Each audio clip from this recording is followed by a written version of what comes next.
I still remember the first time I saw her. She was only 6 years old. Standing alone on the porch of a tiny, rundown house. Clutching a worn-out doll. Her eyes, wide. Scared. Filled with a sorrow no child should ever carry. I knew immediately. She had nobody. Literally nobody. And my heart broke, in a way I had never imagined. Hi, I'm Robert. I'm 63 years old. I've lived a full life. I thought I understood love and family. But nothing, absolutely nothing, could have prepared me for what happened with Emma. Before we continue, if you enjoy heartfelt stories, subscribe to my channel. Comment below where you're watching from. I love hearing from people who've faced experiences like this. When I first brought Emma into my home, she was quiet. Withdrawn. Suspicious of everyone. It's hard to describe the feeling of holding a child who doesn't know what love feels like. Every night, I'd sit beside her bed. Reading stories. Trying to make her laugh. Trying to convince her she was safe. Trying to convince her she belonged somewhere. Slowly, she began to trust me. Slowly, she began to smile. I remember the first time she said, "Daddy." My own heart swelled. I hesitated because she had no father. And I was just a man who had taken her in. But I couldn't stop the tears from falling. She whispered it, looking up at me with hope in her eyes. That tiny word changed my life forever. Over the years, we built a routine. I made her breakfast every morning. Walked her to school. Helped with homework. Celebrated every little achievement as if it were my own. I was there when she scraped her knee. There when she failed a test. There when she won her first award. I raised her like my own daughter because, in my heart, she already was. There were nights I stayed awake, watching her sleep. Thinking about the world she would face. Hoping I could give her enough strength to face it with courage. As she grew older, our bond grew stronger. We shared secrets over breakfast. We laughed over silly jokes. We argued over homework. We cried together over little heartbreaks. I remember her first school play. She stood on stage trembling, but I was there, cheering the loudest. Her eyes searched for me in the crowd. When she saw me, she smiled. That smile, it was worth every sleepless night I had spent worrying about her. We went on little adventures together. Trips to the park. Ice cream on hot summer days. Staying up late during thunderstorms, telling stories until the rain stopped. Every moment with her felt precious. Every laugh, every tear, every hug. I cherished it all. But life has a way of testing even the strongest bonds. By the time she turned 16, she had become a bright, confident young girl. Beautiful inside and out. I was proud beyond words. I believed in her completely. And I trusted that she felt the same about me. But the first hint of trouble came quietly. A phone call from her school. "Robert, Emma is upset about something. She's talking about moving out." I didn't panic. I assumed it was teenage angst. She had always been independent, always a little headstrong. I tried talking to her. Late nights, long walks, coffee in the kitchen. She smiled, reassured me, said she was just stressed about exams. I believed her. Then came college applications. She wanted to apply far away. I encouraged her. I wanted her to have every opportunity. Even if it meant letting go a little. Graduation came, and I held her hand through every step. She hugged me tightly, whispered, "I love you, Dad." I thought everything was perfect. I thought I had done enough. But life, as I would soon learn, can be cruel in ways you never imagine. It started with small things. Subtle changes in her behavior. She became distant. Harder to reach.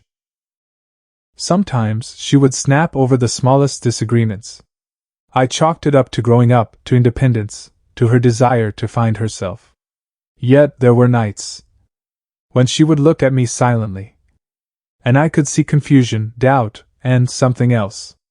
Something I didn't understand. I remember one evening, sitting together on the couch. I asked her gently, Emma, is everything okay? She looked away. And for a moment, I saw a shadow cross her face. A shadow I couldn't name. I wanted to protect her from the world. I wanted to shelter her from the pain I had seen in life. I thought I was doing the right thing. But I didn't know. The hardest part wasn't coming yet. Little by little, she started making plans for the future. Plans that didn't include me. She wanted independence, freedom, and I respected that. Every parent dreams of their child leaving home one day, after all. Still, there were moments when I wished she would remember the sacrifices I had made. The nights I stayed up with her when she was sick. The tears I shed when she failed, when she struggled, when she doubted herself. The love I poured into her every single day. I thought she knew. I thought she felt it. But I would soon learn, love can be taken for granted. And sometimes, the people you trust most can break your heart in ways you never imagined. After high school, Emma left for college. I thought I had prepared myself for this. I thought letting her go was the right thing. But nothing could prepare me for the emptiness I felt that first night she left. The house was quiet. Too quiet. I walked through the rooms, touching things she had left behind. A sweater draped over a chair. A notebook on the table. A hairbrush on the counter. Every small item reminded me of her. And every reminder ached. I called her every day. Short calls at first. She sounded cheerful. Busy with classes, with friends. She reassured me. She told me she missed me. I believed her. Then, the calls became less frequent. Excuses came. I'm studying. I'm busy with a project. I'll call later. I felt it deep inside. Something was changing. But I told myself, it was just college life. I had raised her to be independent. I had done my job. Or so I thought. During her winter break, she came home. I was overjoyed. We spent hours talking. Laughing. Catching up on the months apart. I noticed a change, though. A subtle distance. She laughed less easily. Her smiles felt measured. Her eyes sometimes flicked away when I looked at her too long. I tried not to let it bother me. I told myself she was just growing up. She needed space. I respected that. But then, I started hearing things. Small rumors from neighbors. Whispers about how she had begun seeing someone serious at college. I didn't mind. I trusted her judgment.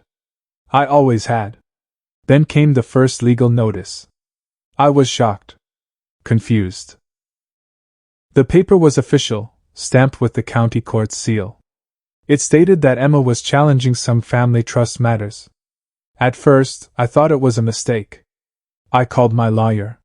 He confirmed it. Emma had filed papers, claiming she had rights independent of my guardianship.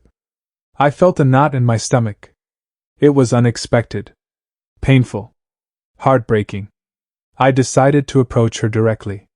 I called her, trying to keep my voice steady. Emma, can we talk? She agreed. We met at a small cafe near her college. She was composed. Confident. Almost cold. I tried to connect.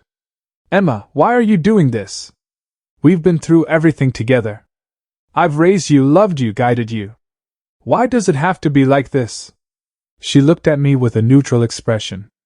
I'm not doing this to hurt you, she said. Her voice was calm, almost rehearsed. But I need what is legally mine. You can't stop me, Robert. I felt my heart shatter. She spoke the words, but I could barely recognize the girl I had known. The warmth, the laughter, the trust, gone. Replaced by a formality, a legal shield. I wanted to scream. I wanted to beg. But I controlled myself. I told her I loved her, that I always would. And I left, heart heavier than ever before. Back home, I tried to process it. I poured myself into work, trying to distract myself. But everything reminded me of her. A shirt she had left behind. The small chair by the window where she used to sit. The echo of her laughter in the hallways. Weeks passed, then months. The legal proceedings began. I attended every session, hoping that somehow she would see reason. But every meeting, every exchange, pushed her further away. She had become someone I didn't recognize. The final court date approached. I felt a mixture of dread and hope. I told myself that love could still win. I told myself that she might remember the sacrifices, the nights I spent worrying, the tears I shed for her. But deep down, I feared the truth. The truth that perhaps, no matter what I had done, it might never be enough. On the day of the hearing, the courtroom was packed. I sat quietly, my hands clasped. Every fiber of my being was tense. The judge called the case. Emma walked in. She looked older, more confident, self-assured, and yet distant. When she approached the bench, she did not look at me. Not once. She spoke to the judge, presenting her case with precision. Her lawyer argued points I hadn't even imagined. And then came the moment I feared most. She turned to the court, and in a clear, unwavering voice, she said words that will haunt me forever. Robert is nobody in my life. Nobody. That single word cut deeper than any blade. Every sacrifice, every sleepless night, every ounce of love, dismissed with one word. The courtroom seemed to freeze. I could barely breathe. I felt invisible, erased, as if every memory, every shared moment, didn't exist. I wanted to speak. I wanted to tell her how wrong she was. But I couldn't. All I could do was sit there, broken. After the court, I walked outside. The cold air hit my face. I thought about all the moments we shared. The little victories. The laughter. The tears. All gone. I knew then, the road ahead would be painful.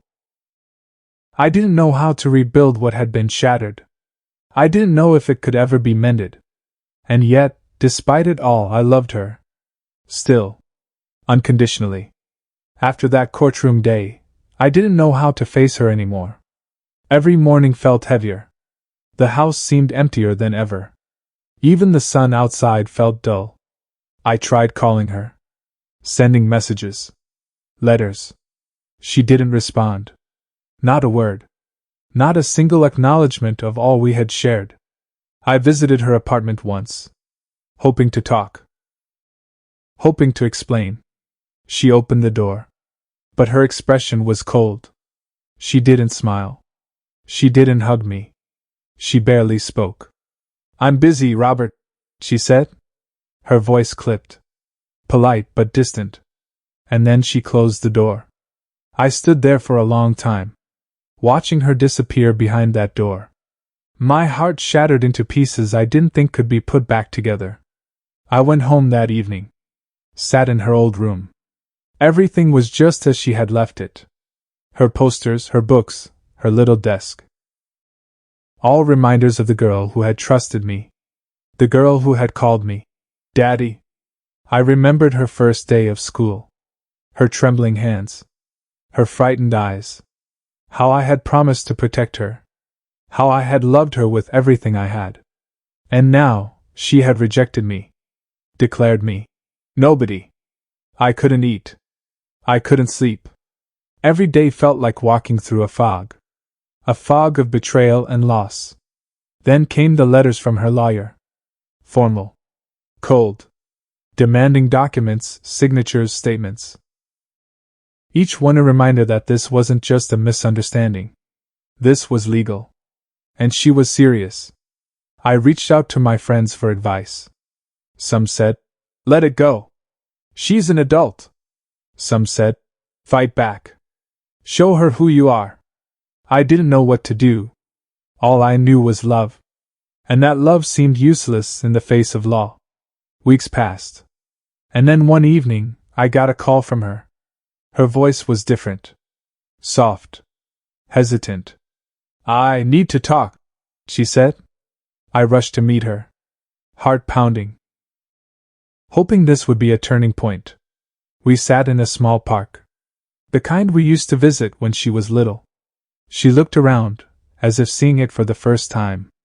I know I heard you, she said quietly. her eyes downcast. I wanted to believe her. I wanted to reach out and hug her. But I have to do this, she continued. Her words pierced my heart. I need to claim what is mine. I can't let anyone control my life. I nodded slowly, trying to understand. Trying to remember the girl who once trusted me completely. I wanted to argue. I wanted to remind her of all the nights we stayed up together. All the times I protected her. All the sacrifices I had made. But I stayed silent. She looked up. Tears welled in her eyes. I don't want to lose you, she whispered. I just don't know who I am without making my own choices. Her words hit me like a thunderbolt. I understood then. She wasn't trying to hurt me. She was trying to find herself. But the way she went about it, it shattered me. We sat there for hours, talking quietly, avoiding the people passing by. She told me about her college life, her friends, her struggles, her ambitions. I listened. Every word. Every detail. And I realized she was no longer a child. She was a woman trying to carve her own path. The next few weeks were tense. The court dates approached. The lawyers prepared their arguments. I felt a growing dread. Because no matter how much I loved her, the law didn't care about feelings. On the day of the next hearing, I dressed carefully. Sat in the courtroom, trying to maintain composure. Every heartbeat echoed in my chest. She walked in, confident, poised. She didn't look at me. She didn't acknowledge me. And when she spoke, it was with precision and clarity. Her words were sharp, polished, determined. She argued her case as if she were speaking to a stranger. And in that moment I realized I was invisible in her eyes again. The hearing dragged on for hours. I felt drained. Emotionally, mentally, spiritually. Every moment, I prayed for a sign. Something to remind her, to remind me, that the bond we shared still existed. After the hearing, I sat alone in my car. Hands trembling. Eyes wet. I thought about all the sacrifices I had made. All the love I had poured into her life. All the nights I stayed awake, worrying, comforting, guiding. And yet, she still didn't see me. Not truly. The next few days were quiet. Too quiet. And then, one evening, a letter arrived. No signature. No return address. Inside, a small, worn-out photo of us together. From when she was 7. Smiling. Happy. And on the back, in childish handwriting, I love you, Daddy. I held the photo tightly. Tears streamed down my face. For the first time in weeks, I felt a flicker of hope. Maybe, just maybe, she still remembered. Maybe she still cared. But the road ahead was uncertain. The courtroom battles weren't over. And the daughter I had raised was no longer the little girl who had whispered, "Daddy." I knew one thing for certain. No matter what happened, I would never stop loving her. I would never stop fighting, not for her, not for the bond we shared. The days after the last hearing were some of the hardest I had ever faced. I went through the motions of life, but my heart wasn't in it. I walked through our home, now feeling like a stranger. The memories of Emma as a child haunted every corner. Her laughter echoing in empty rooms. Her little hands clutching mine. The tiny hugs that had once made me feel invincible. I started keeping a journal. Writing down everything I felt. All the moments we had shared. Every detail of her childhood, our adventures, our late-night talks. I thought maybe if I recorded them, they wouldn't be lost forever. Maybe one day she would read them. Maybe one day she would understand.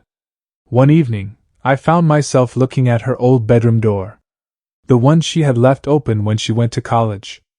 I knocked lightly. No answer. I whispered her name. Silence. The house felt heavier than ever. I decided to go for a drive. I needed air. I needed clarity. I drove to the park we used to visit. The swings. The slide. The small pond where we had spent entire afternoons feeding ducks. It all seemed frozen in time. Like the girl I had raised had been trapped there. And the woman she had become had left me behind. The next court date approached faster than I had expected. I prepared meticulously. Not for myself. Not for the lawyers. For her. I wanted her to see that I was present. That I still cared. That nothing had changed about my love for her. When we entered the courtroom that day, I could feel tension in the air. Her friends were there. Her lawyers. The judge looked serious. And there she was. Emma. The young woman I had raised. Confident. Polished. Untouchable. The hearing began. I listened quietly, taking notes. Every point she made was precise. Every argument sharp. I realized then, she had learned how to defend herself. How to fight her own battles. Something I had always hoped she would do, but not like this, not against me. At one point, she turned to me. Her gaze sharp, unyielding. And yet, for a brief moment, I saw a flicker of doubt. A shadow of the little girl she once was. But it vanished quickly. And she resumed her stance, professional, distant. During the break, I walked outside. Took deep breaths. And I remembered the first time she had called me Daddy. I remembered her first day at school. Her scraped knees. The nights I had stayed awake comforting her. Every memory came rushing back. And with it, a determination. I decided I wouldn't give up. No matter how cold or distant she had become. I would fight for our bond. Not with lawyers or legal papers. But with patience, love, and understanding. After the hearing, I visited her college apartment once more. I knocked gently. She opened the door. Her expression was wary. I didn't want to talk, she said softly. I'm busy. I know, I said quietly. But I need you to listen. She paused. Stepped aside. And I entered. We sat in her living room. Silence hung between us like a thick curtain. Finally I spoke. I know you want independence. I know you want to make your own choices. And I respect that more than you know. But Emma, please understand. All I ever wanted was to guide you. To protect you. To love you. That will never change. Her eyes glistened. She looked down. I didn't mean to hurt you, Robert, she whispered. I don't know who I am without making my own decisions. I nodded. I understood. And I realized then that love wasn't always about being recognized. Sometimes it was about letting go. Sometimes it was about standing silently by their side, even if they didn't notice. The next weeks were a delicate balance. Court sessions continued. Our interactions remained cautious. But small things started changing. A smile here. A softening glance there. Moments that reminded me that perhaps the bond we shared was not entirely broken. Then, one evening, she called me unexpectedly. Can we meet? She asked. Her voice had warmth. A hint of the girl I remembered. We met at a quiet cafe. She arrived early, fidgeting slightly. I poured 2 cups of coffee. We sat across from each other, both hesitant, both unsure of what to say first. I've been thinking, she began. Her voice trembled slightly. I never wanted to make you feel like I was against you.